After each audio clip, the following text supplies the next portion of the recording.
homemade traditional Peruvian dessert, alfajores, basket of ham, beef, turkey, veggie gourmet sandwiches. Call Giveaways Catering, phone number 778-245-3007. It's really, really important to study in Canada. Actually, what employers are looking for is people that had got credentials locally. No matter how many diplomas, how long was your professional career in your country. Let me give you some tips for your profile on LinkedIn. So first of all, the most important thing is to put up a photograph of yourself.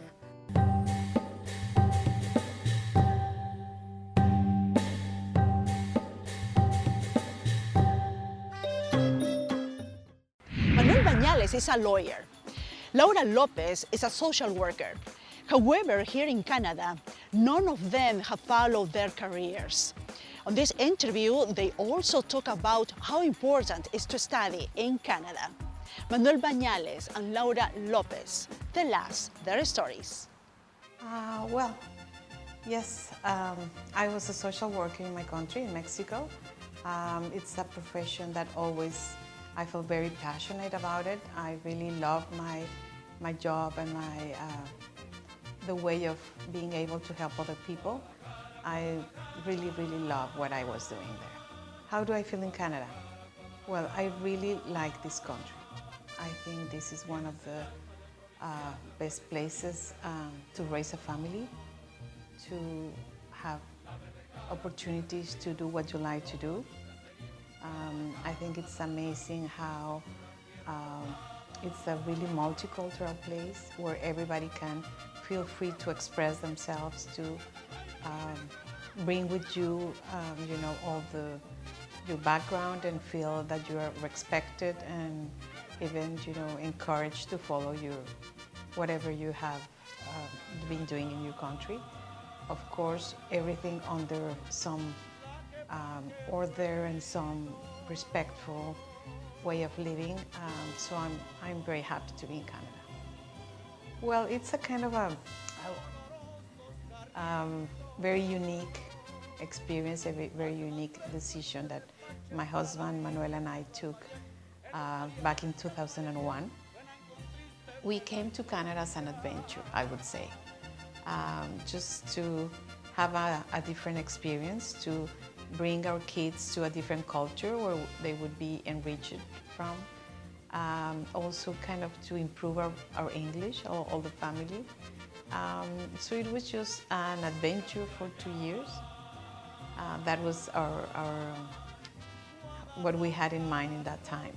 We never thought that we would be staying and becoming Canadian citizens or anything like that. It was just an adventure. I was a lawyer in Mexico and I practiced tax law, civil law and other criminal law. This is my profession in Mexico. I feel very comfortable as a lawyer. Of course, in Canada, it's completely different. The law is completely different. Yes, of course, it's challenging to leave what you have, to leave your comfort zone and come and face different ways of living and ways of developing yourself. So yes, there were risks, but I mean, it was a mutual decision between my husband and I. So, and we were like together in the same boat, if we could say it that way. So the risk, well, I wouldn't say risk, I would say challenges. And challenges are always good in your life, right? It's a way of growing, personal growth. And so I would say more like new stages, like new ways of developing different areas in your personality, in your life. Well, I would say I'm a lot more independent now. The lifestyle in some Latin American countries, just like Mexico, is that we can get a lot of help at home. Also, because it's countries that are in development, then you can very easily pay to do some things. Like you might have like a driver or cleaning person or someone that cooks for you, things like that. So it was hard to go out your comfort zone and do more things on your own. Also, well, in my case, I have been born and raised in the city where I live, that is Guadalajara, Mexico. So you kind of know everybody kind of knows you, so you feel comfortable and confident. And then when you move to a completely different society where you have to go out of your space and make friends and incorporate new things and new activities in your day life, then there is a challenge. Sure. Well, after we arrived and the first 2 years kind of passed in a matter of a blink of your eyes, then we started to considering immigrating. Of course, we found an immigration lawyer and he kind of took us through certain path to become permanent residents. It wasn't easy at all. It took us about 4.5 years to become permanent residents. And during that time, we made several mistakes. Or I would say we took some options that weren't very successful. So after Immigration Canada changed a lot of the programs through the ones that people could become permanent resident, then it was getting harder and harder. So my husband studied the immigration consultant course, and it was part of his program to develop a business plan.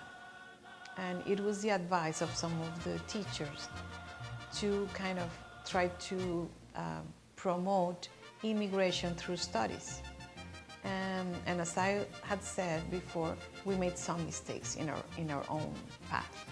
So through doing in Canada either a degree, a diploma, a master, then it's quite, I wouldn't say easy, but very realistic to become a permanent resident.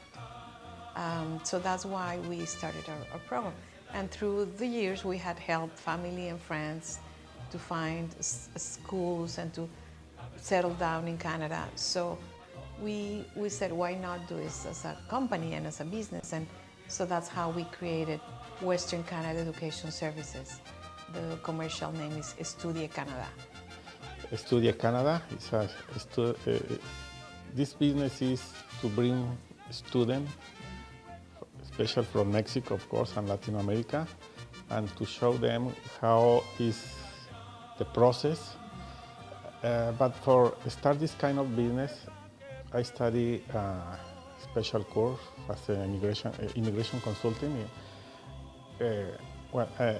But I don't practice as an immigration consultant because my main focus is through the students, to help the students. This is my focus, yes. It's really, really important to study in Canada. Actually, what employers are looking for is people that had got credentials locally. No matter how many diplomas, how long was your professional career in your country, or how many years you have invested in your country in schools and universities, what they look for is someone that has been learning and have been involved in the local way of doing things. So my advice would be, as you said, don't waste your time. Don't keep dreaming about what you were doing in your country. Find the right program for you. Do things that will complement, not complement, like will increase your potential and the opportunities of being hired. I know that between the immigrants, we have incredibly well-prepared people, but kind of it's a little bit contradictory, but you need to be willing to get another diploma here. And nowadays, everyone is talking about LinkedIn. LinkedIn is a social network service that allows users, workers, employers to create profiles and connections to each other. It's mainly used for professional networking. LinkedIn, in our employment tips segment next. Hi, I'm Gwen Pawlikowski. Welcome to the Employment Tips segment. Today, I'd like to talk about LinkedIn. LinkedIn is probably the most famous website for job searching or for career management. And millions of people are using LinkedIn around the world. So it's really important to be on LinkedIn. And LinkedIn is really fun and interesting too.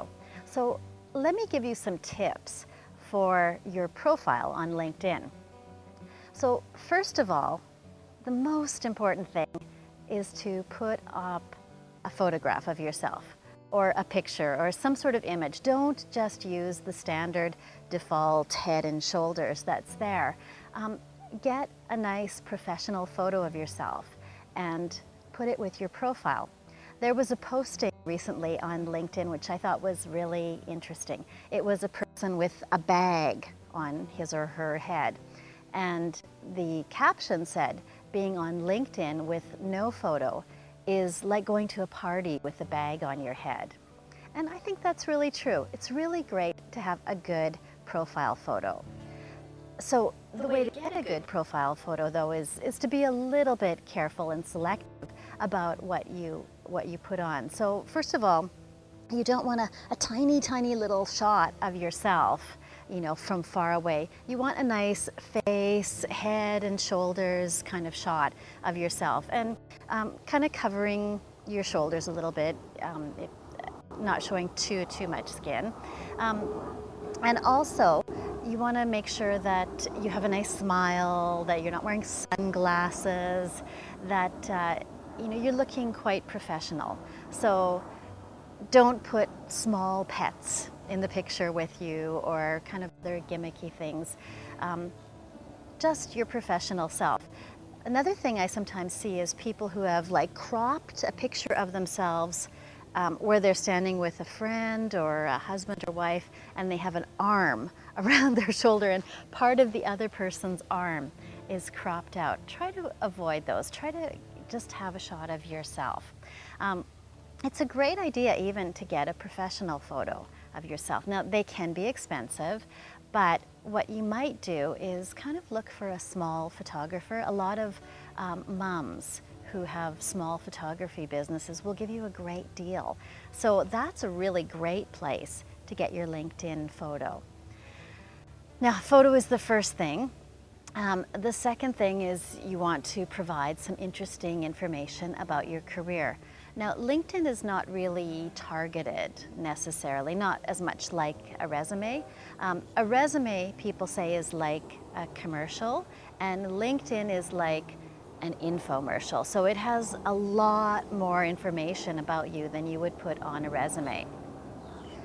So you'll notice that you can put information about awards on there and your past education, your projects, all kinds of things. A really great thing to have on LinkedIn is recommendations. Now, I've read in the past that different people have said you need to have at least 7 recommendations. And that's really a goal that I'm shooting for, is to have 7. It's kind of hard. I'm only at 5 recommendations so far. It's a little bit hard to get LinkedIn recommendations because it's very public. It's much more public than someone writing a recommendation letter for you, for instance. But it's worthwhile to ask someone and to suggest that it doesn't have to be long. Just 2 or 3 sentences about you is enough for a LinkedIn recommendation. And that gives a nice kind of well-rounded presentation about you. Now, you can also put recommendations about your volunteer work on LinkedIn, but there's not exactly the same easy facility for doing that as it is with former job recommendations. But you can do it just by copying and pasting the information in, and that gives you information about your volunteer work as well as your past job performance and experience. So those are a few tips about LinkedIn. It's a great website to be on, and it's a wonderful place to network with other people. And you want to keep building your contacts. Another tip that I have for you about LinkedIn is when you want to send a contact to someone else, I really recommend that you personalize it. And I've read this in many, many articles about LinkedIn. Don't send simply the standard, let's be contacts on LinkedIn. Try for something a little more personal. Possibly like, it was great to see you the other day at the meeting. I realized we're not connected on LinkedIn yet, so let's connect. Something like that is a little bit more personal and ultimately more effective too when you're using LinkedIn. A final tip I have for LinkedIn is something called activity broadcasts. Activity broadcasts tell other people when you've made changes to your profile. And most people will recommend turning those off. You might make a small change to your profile. You might correct a typo or something that you've seen. And you don't necessarily want an announcement to all of your contacts on LinkedIn saying, Gwen has updated her profile, when it's just been a tiny, tiny little change.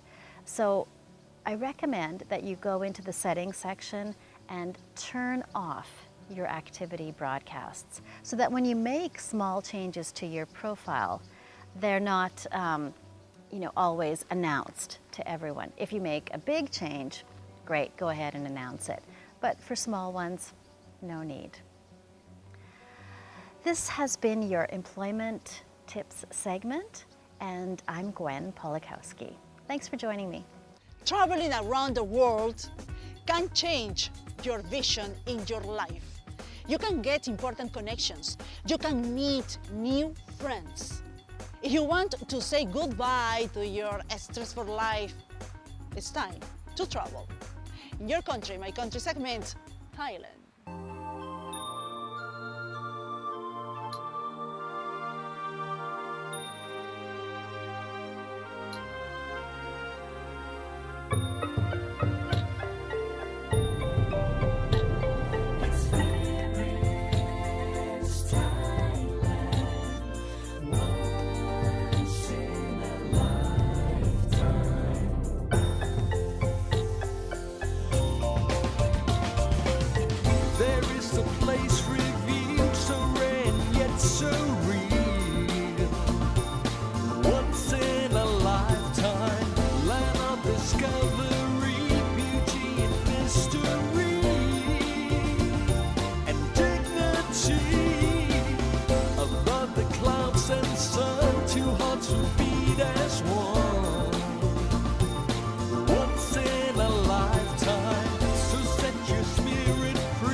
Same, the things you see will change.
will guide you through to reach the best of you.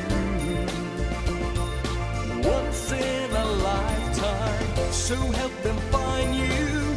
Let them remind you a new life is only starting. Reaching for the sky, finding new strengths to try. Knowing a helping hand is right there beside you. A world of make-believe, sharing your smile. It has to be Thailand, once in a lifetime. All you see, all you feel and do, the trace of time will always stay with you. It's always Thailand, once in a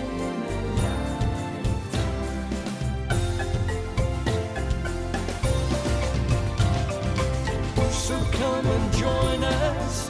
It's simple to get here. Once in a lifetime, the new and old as one in perfect harmony. Oh, the world is here. Leave all your cares behind. We know that you will find. Once in a lifetime, so many welcome friends before your time has ended. It's your destiny. You know you won't forget the land of the thousand dreams. To fill your memories. Did I do something wrong with this episode? My guest? Me? Behind the scenes. Next. Aunque bueno, invertir en los hijos es siempre una buena inversión. I don't know if this, the question is fine or... ¿Puedes verlo por mí? Este cabello, mi amor. ¿Qué más? This is a simple phrase, but says a lot. Do the impossible. Always. You can visit our webpage at www.theimmigrantsmagazine.net. We're on Facebook and on Twitter. I am Fabiola Palomino, your host.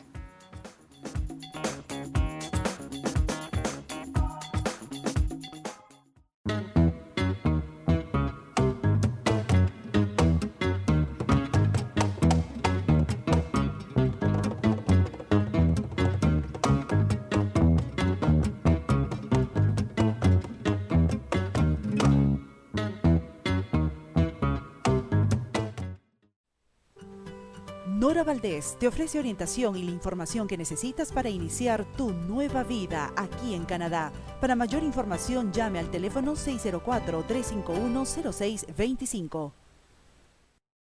Problemas de relaciones interpersonales, separación, divorcio, problemas con niños, adolescentes y adultos.